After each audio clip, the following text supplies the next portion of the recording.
thank you very much. We very much appreciate the attention.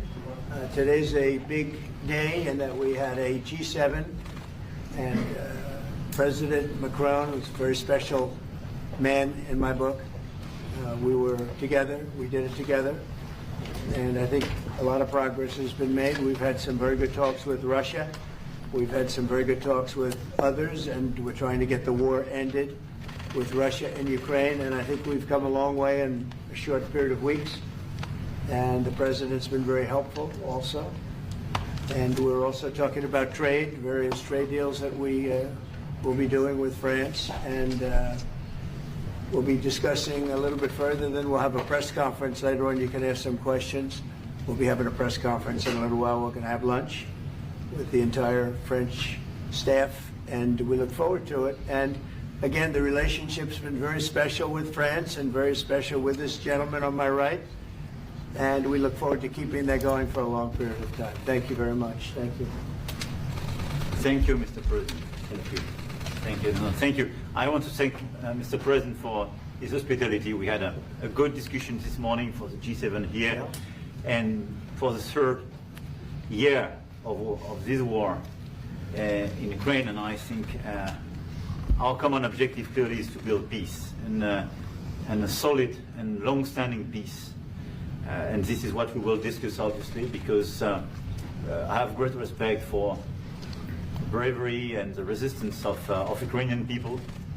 And we do share the objective of peace, but we are very aware of the necessity to have guarantees and solid peace in order to stabilize the situation. I'm here as a friend because through centuries we've been friends, and we are personal friends, as you mentioned it, because we work very well together. And I think the US and France always stands on the same side, the right side, I would say, of history. Mm-hmm. And this is exactly what's at stake today.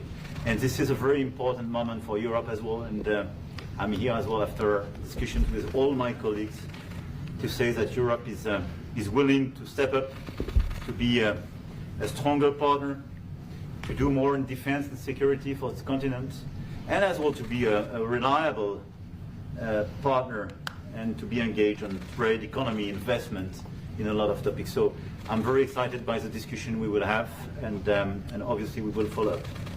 And I want to thank you again, Mr. President, for your presence for Notre-Dame de Paris. It meant a lot for French people, and I want to thank you for that. That's the cathedral, and they've done a fantastic job. The president's done a great job in bringing it back. That was a terrible thing, like, what, 5 years ago? Yeah. Watching that burn was a very horrible sight, and you've done a fantastic job in bringing it back, so I congratulate you. Thank you for being here. Thank you. Thank you very much. Anybody want to ask a question or two? Or is that a foolish question? Thank you, Mr. President. Ukrainians on the critical minerals deal. It looks like we're getting very close. The deal's being worked on, and we're, I think, getting very close to getting an agreement where we get our money back over a period of time. But it also gives us something where I think it's very beneficial to their economy, to them as a country. But, you know, we're in for $350 billion. How we got there, I don't know.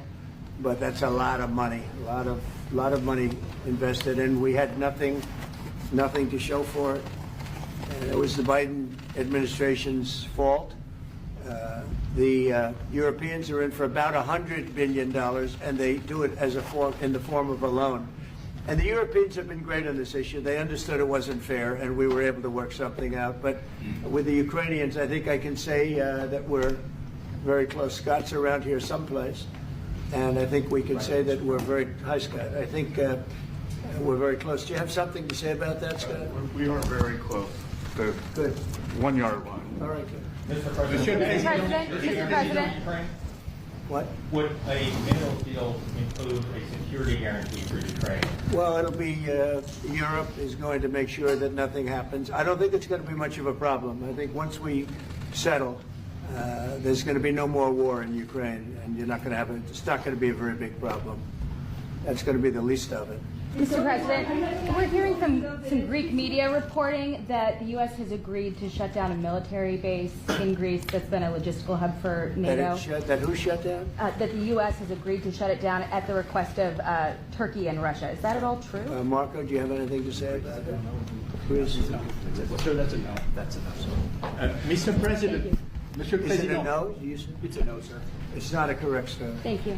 Mr. President, how do you react to people in Europe who say that you are abandoning Ukraine and that you are going to sacrifice the security of Ukraine by making a deal with Vladimir Putin?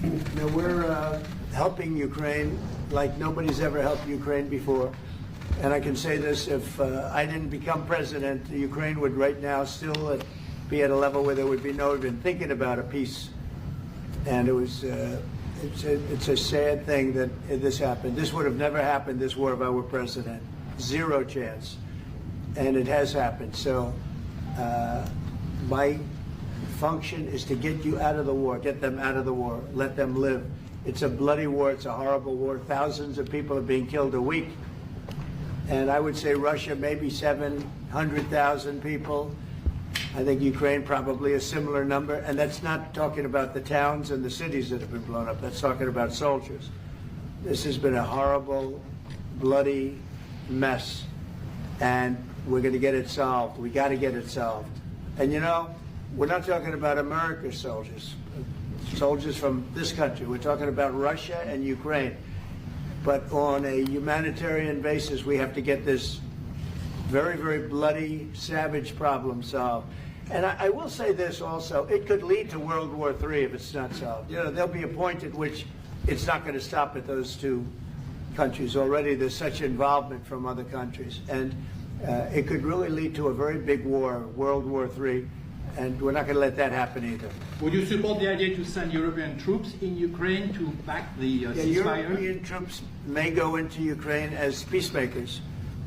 So when the agreement is done, they can watch that everything's followed properly. I don't think that's going to be a problem. And a lot of the European countries, I think, I don't want to speak for France, but I know that the president's talked about doing that also. I think that'll be a very good day when we can go in as peacekeepers as opposed to what's going on right now with everybody being killed. Will they have U.S. backing, those troops going into Ukraine? Will they have U.S. backing from U.S. troops? Well, we're going to have a backing of some kind, and obviously the European countries are going to be involved. And I don't think you're going to need much backing. I think that's not going to be a problem. Once an agreement is signed, Russia's going to get back to its business, and Ukraine and Europe are going to get back to their business. I don't think it's going to be a problem. Mr. President, you talk about will you Doge? meet with President Zelensky soon? What? Will you meet with President Zelensky soon? I will be meeting with President Zelensky. In fact, he may come in this week or next week to sign the agreement, and which would be nice. I'd love to meet him. Would meet at the Oval Office. So the agreement's being worked on now. They're very close to a final deal. It'll be a deal with rare earths and various other things, and he would like to come, as I understand it, here to sign it, and that would be great with me. I think they then have to get it approved by their council or whoever might approve it, but I'm sure that will happen. Monsieur le Président Macron, est-ce que vous pouvez commenter ce qui a été dit par le Meeting with Président President Putin also, yes. I don't know when we speak. We're trying to get this thing worked out, but yeah, at some point I'll be meeting with President Putin too. Monsieur Macron, s'il vous plaît, est-ce que vous pouvez nous dire quelques mots en français? Mr. I President. can say a few words in French. No, le président l'a dit, je pense que c'est un moment important. C'est un moment important de la discussion. On veut bâtir la paix en Ukraine et le bilan qui a été rappelé, une réalité, il y a d'1 million de morts et de blessés depuis le début de ce conflit et de cette guerre d'agression.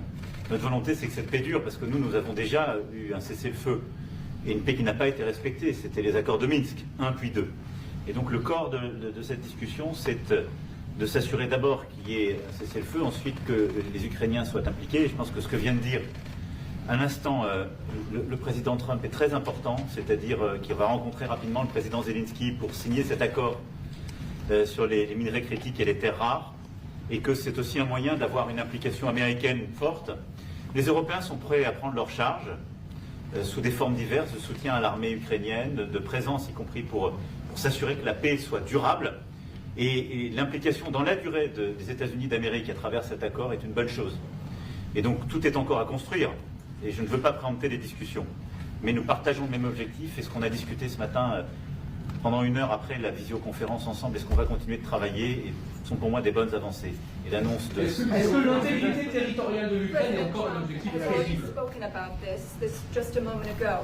This is exactly what we want to do. We want to build peace with Ukraine. As President Trump mentioned, there are already 1 million dead and wounded in Ukraine since the war began.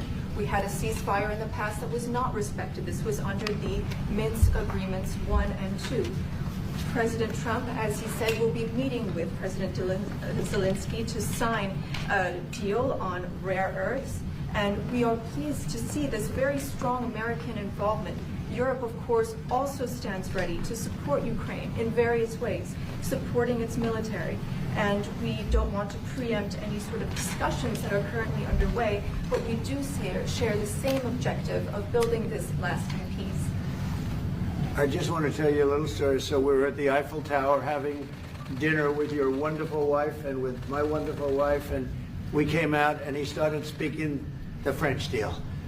And we didn't have an interpreter, and he was going on and on and on, and I was just nodding, yes, yes, yes. And he really sold me out, because I got back the next day and I read the papers. I said, that's not what we said. He's a smart customer, I will tell you that. Sure. How would you Exactly what we agreed. Mr. President, you called Zelensky a dictator. Would you use the same words regarding Putin? I don't use those words lightly. I think that we're going to see how it all works out. Let's see what happens. I think we have a chance of a really good settlement between various countries. And, you know, you're talking about Europe, and you're talking about Ukraine as part of that whole situation. The other side has a lot of support also. So let's see how it all works out. It might work out. Look, you can never make up lives. The one thing you can make up the money, but you can't make up the lives. A lot of lives lost. I think probably a lot more lives than people are talking about. It's been a rough war, but I think we're close to getting it solved. Question about Doge, sir. Do you think that Doge could benefit from more streamlined communications? There was that email telling employees to give 5 things that they've done last week. Agency heads then told people to ignore it, but Elon Musk... About the last email that was sent, where he wanted to know what you did this week. You know why he wanted that, by the way? I thought it was great. Because we have people that don't show up to work and nobody even knows if they work for the government. So by asking the question, tell us what you did this week, what he's doing is saying, are you actually working? And then if you don't answer, like you're sort of semi-fired or you're fired, because a lot of people are not answering because they don't even exist. They're trying to find, that's how badly various parts of our government were run by, and especially by this last group. So what they're doing is they're trying to find out who's working for the government. Are we paying other people that aren't working? And, you know, where's all that? Where's the money going? We have found hundreds of billions of dollars of fraud so far, and we've just started. We're actually going to Fort Knox to see if the gold is there, because maybe somebody stole the gold. Tons of gold. Some of the agencies... So I think it was actually... There was a lot of genius in sending it. We're trying to find out if people are working. And so we're sending a letter to people, please tell us what you did last week. If people don't respond, it's very possible that there is no such person or they're not working. Some of the agency heads instructed their employees not to respond because they were waiting on further guidance. But Elon Musk's tweet said a failure to respond would be taken as a resignation. So there's been a disconnect in communications. Yeah. Are you concerned at all about that? No. That was done in a friendly manner. Only things such as perhaps Marco at State Department, where they have very confidential things, or the FBI, where they're working on confidential things. And they don't mean that in any way combatively with Elon. They're just saying there are some people that you don't want to really have them tell you what they're working on last week. But other than that, I think everyone thought it was a pretty ingenious idea. We have to find out where these people are. Who are they? And we said if you don't respond, we assume you're not around. And that holds, that stands. And you're not getting paid anymore, too. So, you know, we're doing a real job. And we just had a poll come out, I guess the Harvard poll, saying that it's massively popular what we're doing. So. Mr. President, do you still believe in NATO? in the alliance between Europe and America in NATO? Are you going to go NATO to the is summit in June? very much involved in this. When I first got elected at the very beginning, first term, I got hundreds of billions of dollars put into NATO. NATO had no money because they hadn't paid for years. And I said, look, if you don't pay, we're not going to be a part of NATO. We're not going to protect. We're not going to do what we're supposed to do. And we took in hundreds of billions of dollars into NATO. No, NATO is a good thing if it's done properly and if it's used properly. Mr. President, in these days you speak a lot about tariff in Canada, in Mexico, and in Europe. I want to know what is your idea about Italy, if you want to make the same thing in Italy. What? Can you talk up a little louder? In these days... No, louder. Can you talk a little louder? You have a beautiful voice, but you're not... In these days you speak... Where are you from? Italy. From Italy? Oh, I love Italy. Go ahead. I want to know if you have the same idea with Italy about tariffs. Well, look, I love Italy, and Italy is a very important nation. We have a wonderful woman as your leader, and she was on the conversation today, one that we had, the G7. And no, I think Italy is doing very well. I think Italy's got very strong leadership with Georgia. Monsieur le Président, qu'est-ce que vous répondez au président Trump qui a dit que les Français et les Britanniques n'avaient pas... Any other questions over here? Yes, ma'am. Can you clarify what you meant in your truth today on the major economic development transactions between the U.S. and Russia? More detail? With respect to what, Russia? In solving peace, you already said there will be major economic development transactions which will take place between the United States and Russia. Yeah, we're trying to do some economic development deals. They have a lot of things that we want, and we'll see. I mean, I don't know if that will come to fruition, but we'd love to be able to do that if we could. You know, they have massive rare earth. It's a very large, it's actually the largest in terms of land. It's by far the largest country. And they have very valuable things that we could use, and we have things that they could use, and it would be very good if we could do that. I think it would be a very good thing for world peace and lasting peace. Well, I mean, our first, by far, our first thing that we want to do, the first element of the overall transaction is ending the war. But if, just as we're doing with Ukraine, if we could do some economic development in terms of Russia and getting things that we want, something like that would be possible, yes. Can you explain the rationale, sir, in the U.S. Yes, go ahead, please. Can you explain the rationale in having the U.S. vote against the UN resolutions that Ukraine proposed and also the U.S. proposed? I would rather not explain it now, but it's sort of self-evident, I think. Mr. President, first talked about increasing the tariffs on products from the European Union. Is that still something you want to do today? Well, it's not increasing, it's reciprocal. So whatever they charge us, we're charging them. So it's not a question of increasing. If they charge us 20%, we charge them 20%. If they charge us 30 or 40%, then we do that too. So that would be on European Union, but that really would be with respect to everything. It's reciprocity. So reciprocal. Whatever they charge us, we charge them. Nobody has a problem. Even you, I see you don't have a problem anymore, right? Mr. President, are you thinking of going to Moscow soon, maybe in May for the 9th of May for the anniversary? I mean, not soon, but I would be certainly, if this all gets settled out, which I think it will, sure, I would go there. On the 9th of and May? you'd come here too. On the 9th of May on the Red Square? I don't know, 9th of May, no, I don't. I think that's pretty soon. But no, at the appropriate time, I would go to Moscow. Monsieur le Président, est-ce que l'envoi de troupes françaises ou européennes est envisagé en Ukraine? Within weeks. Yeah.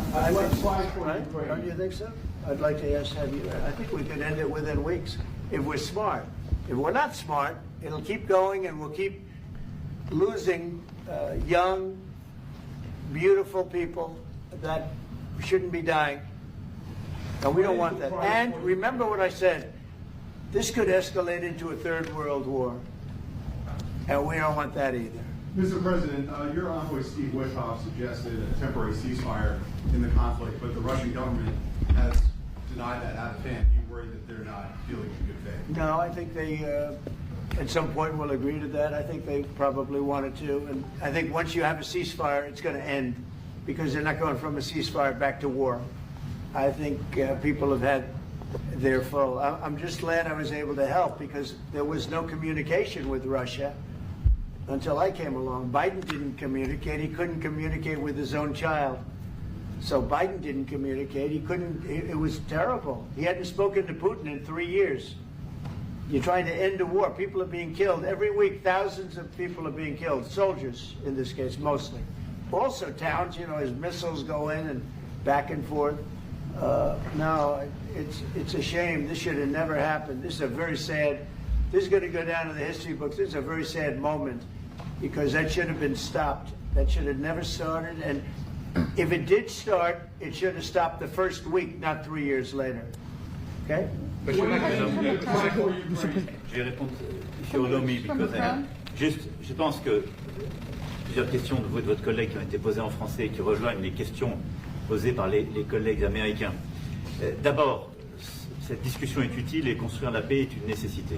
La deuxième chose, c'est qu'il y a aujourd'hui une capacité de dissuasion qui est restaurée et que c'est ce que veut dire le président Trump quand il n'y aura plus de problème. Je pense que la force du réengagement américain aujourd'hui, c'est en quelque sorte l'incertitude aussi pour le président Poutine. Et donc il y a une capacité de dissuasion qui est là, qui permet de sceller d'abord sans doute une trêve, la capacité à vérifier que cette trêve est respectée, et ensuite un accord de paix qui permettra de reconstruire l'Ukraine, mais de lui apporter aussi les garanties de sécurité. Dans le cadre de ces garanties de sécurité, nous pensons que nous avons notre rôle à jouer.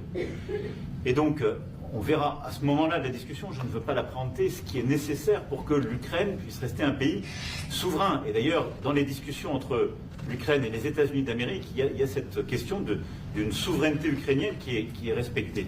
Et donc, nous, ce que nous avons préparé en particulier avec nos partenaires britanniques, dans le cadre d'un travail très étroit qu'on a mené ces dernières semaines, et partagé avec tous les pays européens et alliés qui sont prêts à s'y joindre, c'est l'idée de dire on est prêt à apporter ces garanties de sécurité. Les conditions, elles doivent en être définies. Par l'envoi de troupes. Elles doivent être définies par l'accord. Ça peut aller jusqu'à l'envoi, comme l'a dit le président, de troupes qui iront observer que la paix est bien respectée, qui iront se positionner, pas sur la ligne de front, pas pour justement, en quelque sorte, être dans le conflit, mais marquer une présence comme une garantie. Il y a d'autres moyens de soutenir qui peuvent être des soutiens accrus et capacitaires à l'armée, des structures nouvelles. Et je pense aussi que l'accord qui est discuté, le président l'a dit, la crédibilité américaine qui est mise dans ce moment, c'est aussi montrer que chacun est dans son rôle, mais que nous avons une unité, Européens et Américains, et donc avec une forme de garantie que les Américains prennent par la discussion sur les minerais critiques qui sont en train de finaliser. That is the most beautiful language. I have no idea what he's saying, but that is the most elegant, beautiful language. Go ahead, please. This is a question that was asked by several. What we need to do is make sure that we are building peace. We have deterrence capabilities that have been restored. As President Trump said, there won't be any more problems. We've seen the U.S. re-engagement and the message that that sends to Mr. Putin. We have deterrence, which will allow a truce to take place, verification of that truce, and then a peace agreement can be put in place so that we can start rebuilding Ukraine with security guarantees. And we have a role to play in that. Again, I'm not preempting any discussions, but we've spoken about Ukraine's sovereignty, and that has been a subject of discussion between the U.S. and Ukraine. We have also been working closely with our British partners this week. We've shared this information with other European countries, and we are ready and willing to provide those security guarantees, which could perhaps include troops, but they would be there to maintain peace. They would not be along the front lines. They would not be part of any conflict. They would be there to ensure that the peace is respected. Our assistance may include other capacity building, perhaps for the military. We see U.S. credibility here. We each have our role to play, but it will be done in a united fashion. Mr. President, that Ukraine should give up a part of its territory? Well, we're going to see. It's a negotiation that's just starting, and you know they've been fighting, and there's been a lot of land that's been taken. So we'll have to see how that works out. That's part of the negotiation. I will say there was great unity in that room today. You know, we were via Skype or whatever, but it was great tremendous unity today in that room with the other countries. Ukraine wants very some impressed with. territories back. Can they take it back? What they lost in the past years? That's not an easy thing to do, is it? Right? It's not an easy. Just asking whether or not you can take back the land that they lost. And I say that, yeah, perhaps some of it, yeah, I hope so. But that's not an easy thing to do. Macron on the frozen It's Russian going to be something we're talking about. Will you For convince Macron Vladimir on the Putin front- to accept the European troops as peacekeeper? What do you think? Yeah, he will accept that. He will accept I've it? asked him that question. You talk to him? I've asked him that question. Is said France yes? going to lift the block on the Because 300 he's billion? not, look, if we do this deal, he's not looking for more war. He doesn't mind. But I've specifically asked him that question. He has no problem with it. Is France going to lift the block on the 300 billion in frozen Russian assets in Belgium? France has opposed unfreezing it to pay Ukraine and compensate the U.S. for its support. Is France going to lift its opposition to that? This is, I mean, we speak about frozen assets.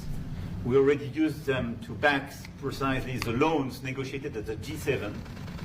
And it's part of the sanctions, so it will depend on the follow-up of the discussions. But clearly, we respect international law. It's just frozen assets now. You can take the proceeds of the frozen assets, but you cannot take the assets themselves because it's not respecting international law, and we want to respect international law. How is one different than the other? If you can take the proceeds from it, how can you not take Because the it's very different. You keep the assets, you take the proceeds because they are paralyzed in a certain way. You take the proceeds during the wartime, but you keep the assets, and it's part of the negotiation at the end of the war. Because, I mean, this war costed all of us a lot of money. And this is the responsibility of Russia, because the aggressor is Russia.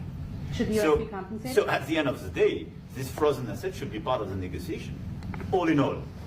Will France support the U.S. being compensated? I support the idea to have Ukraine first being compensated, because they are the ones to have lose a lot of their fellow citizens and being destroyed by this attack. Second, all of those who paid for could be compensated, but not by Ukraine, by Russia, because they were the one to aggress. Again, just so you understand, Europe is loaning the money to Ukraine. They get their money back.